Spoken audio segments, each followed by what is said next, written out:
Welcome back, ladies and gentlemen, to the InboundREM YouTube channel. Today we are going to actually leverage AI. I asked AI questions that realtors are asking about real estate marketing, and me and my assistant created a list, and I'm going to answer those questions. But before I do, I want everybody to know why I'm qualified to answer those questions. So I'm a 35-year marketing vet. I've run call centers for AT&T, MCI, Sprint, Girls Gone Wild, many others over the years. I've sold computer supplies by telephone and 100 other things. I've run canvassing crews for ADT.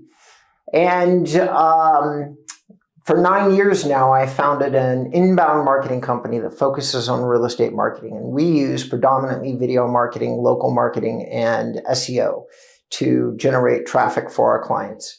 So I have 16 years in real estate specifically. I have worked for and helped consult with agencies like Luxury Presence, Agent Image, and other big brands. I've written blog posts for the likes of Ylopo, mostly talking about platforms that, and I've deeply analyzed and used most of the platforms that you as realtors use. So without any further ado, Freya, if you wouldn't mind, feed me the first question. All right, question one. What is the most effective way to target specific buyer demographics online?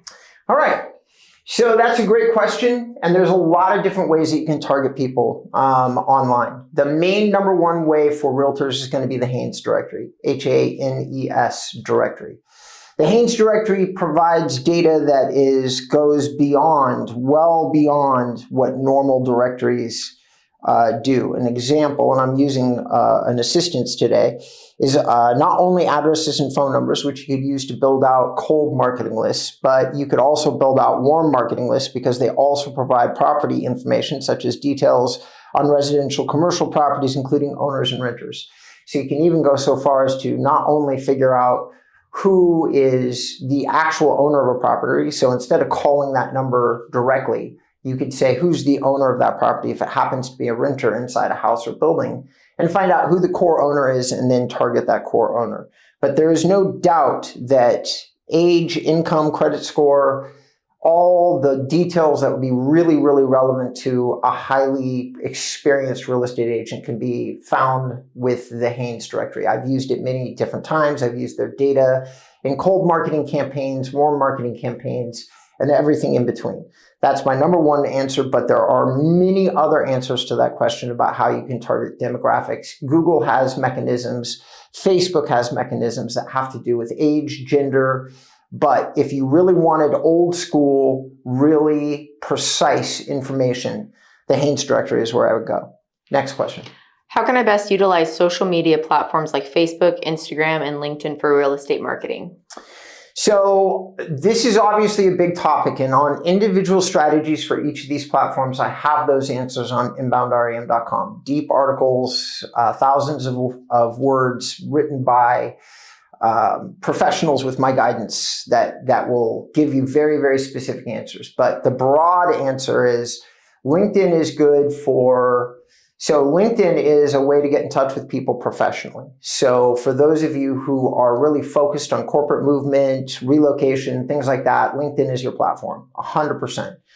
Instagram is good for the younger audience, the younger demographic, and the way that you could generate, like in terms of leads and social platforms, and we'll cover this a little bit in the next question, but like Instagram is very good on doing things like property tours and stuff like that. And Facebook is really good if you're trying to build an audience and create a relationship with that audience. So if you're trying to do a Facebook group, it would be a really great place to employ a lifestyle strategy. In other words, you build a group focused on a lifestyle, you make sure you manage the group, become the king of that group, but you are the de facto person that everybody asks questions about lifestyle. I know many realtors making really great incomes by doing it that way.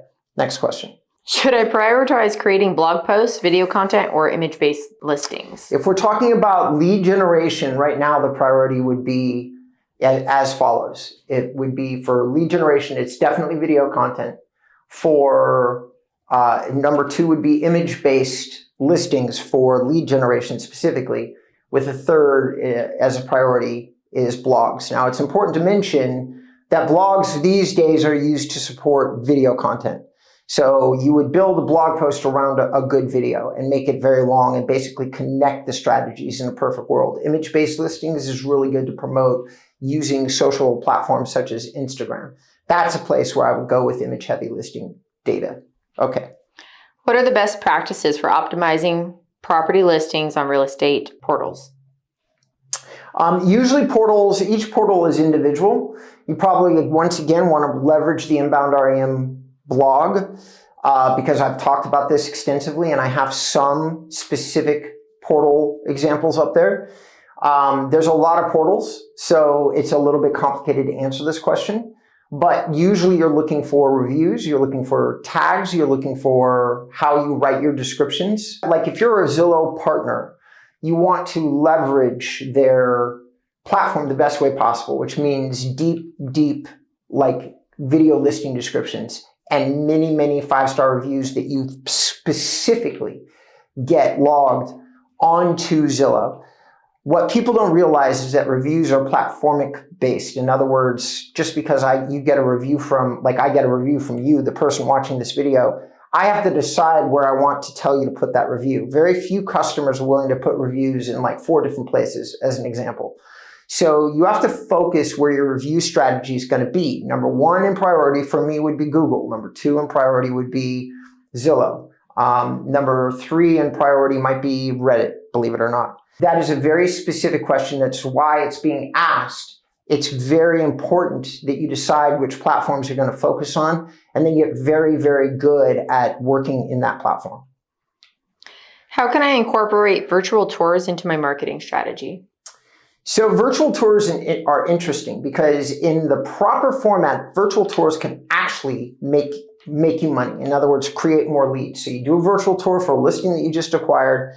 And the best place for video tours is absolutely 100% Instagram. In terms of adding that word marketing into the description, it's not the best place for, let's say, selling an individual listing. But if you wanted to create additional business around a listing that you already have, then Instagram is the best place. And the best format for that, by the way, are fast forward videos. And in other words, I know a young man in Pasadena that makes, I think in 2023, he made 23 sales and he only had one marketing strategy, taking his phone, going through and filming a little walking tour of a listing.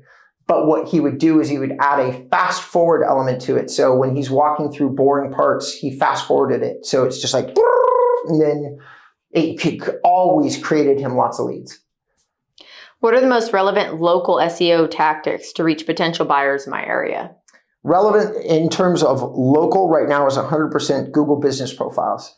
So local is about collecting reviews and putting images onto your profile and making sure that you have yourself listed in directories and that your address is synced between all those directories, which is far harder than most people realize because there's something called data aggregators for it. And those data aggregators pick up your data no matter whether you gave it to them or not. And so what they'll do is they'll promote an old address over and over again. And the only way to fix that is to call the data aggregator and basically insist that your address has changed, that it's this. So anybody in the real estate business who's ever moved, changed brokers, anything where an address has changed, you all are creating a drag on your local marketing that you probably didn't realize.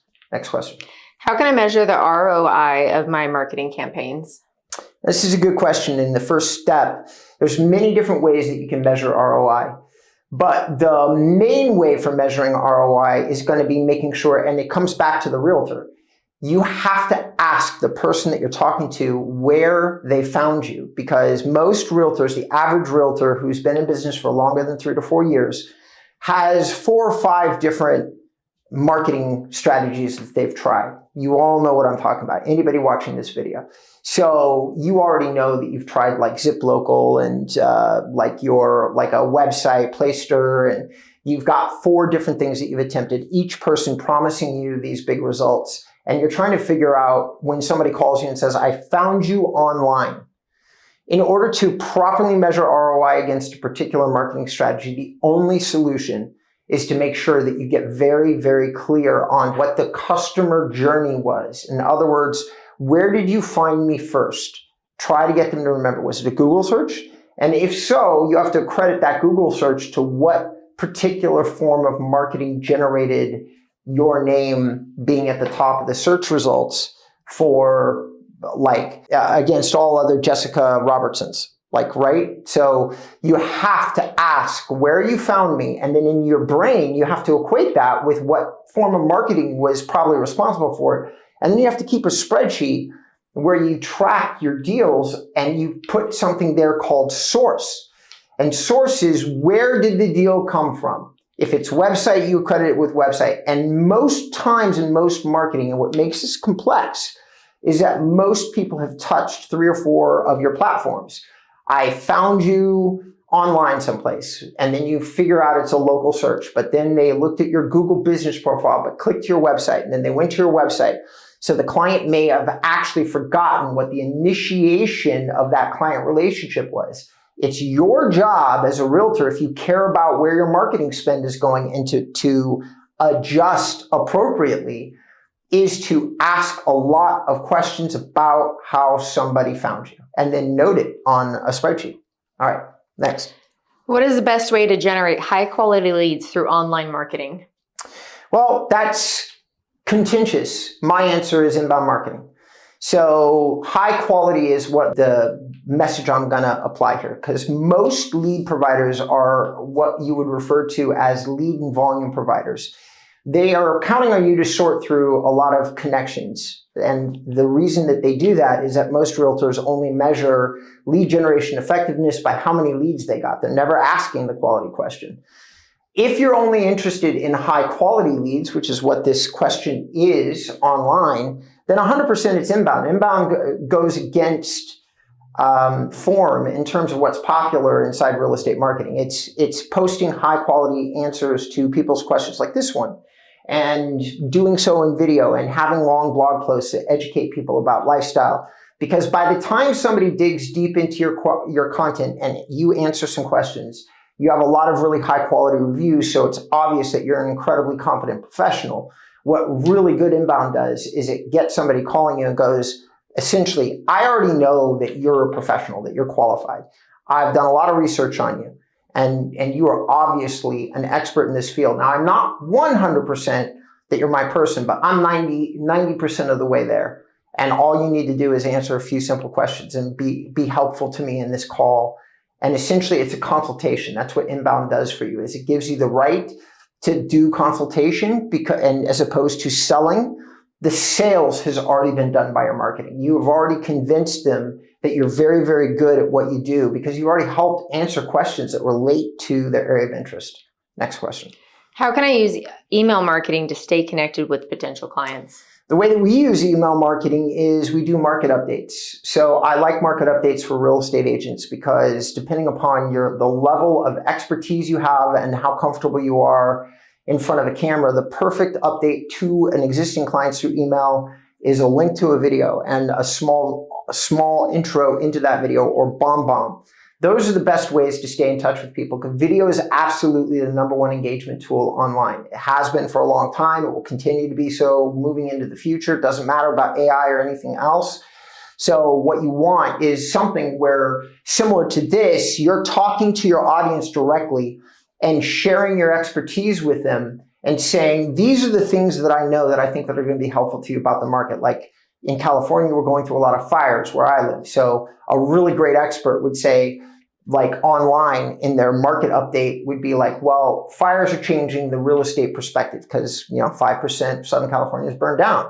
Any good real estate agent is going to get ahead of that and say, this is how I'm going to change my consultation to people that reach out to me as it relates specifically to fire insurance and the place that you live and location and where are the most fire resistant neighborhoods and things like that.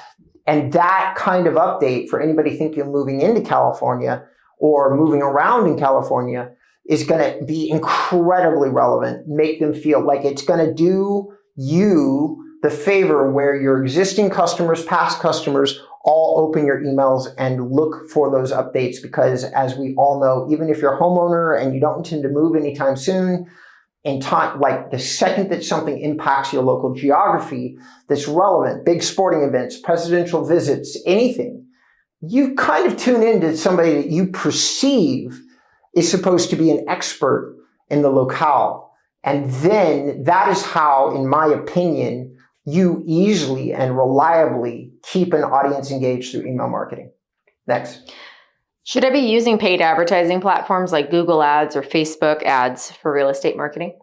If you have a high volume lead processing element in place, then the answer is absolutely yes. So in other words, like paid advertising like Facebook and Google, it is extremely reliable. Ylopo, every single real estate marketing company that you care to mention uses it. Every single one. Sierra Interactive, Real Estate Webmasters, it doesn't matter. They all use paid advertising to drive people to a website, to drive people to a landing page, to drive people to Facebook, like a Facebook funnel in Ylopo's case. They all use it. But what it does is generate, at the very best, when you're doing every single element correctly, it's generating you high volume, low quality leads. So if you don't have something in place where you can call 20, 30, 40 people, 50 people, 100 people in some cases per month and sort through them and find the 1 or 2 people that might be ready now, then these lead sources are mostly just going to frustrate you. Go ahead. What are the latest trends in real estate marketing that I should be aware of? The latest trends in like real estate marketing are going to be the proliferation of AI. Not so much, in my opinion, in services that are ready for market and doing a lot, but in the sense of it's a common vernacular. It is a trend that is everywhere in every business. And the way it's being leveraged by a lot of people in my industry segment, real estate marketing companies, is that we're producing more content of a higher quality with less time. So it should impact you as a real estate agent to raise your expectations and understand that if somebody says the words AI, then you're asking the questions, do you have a real life person, like between the gateway of you're producing a video or content, somebody looking at it, making sure that it's of reasonable quality based on the fact that you used AI to produce some or all of it. There's still human beings that are necessary in these strategies. That's what most people don't realize. But one human being can accomplish more. So it's more work for the qualified few and less work for the less qualified many. All right, next. That's it. Okay, we're done.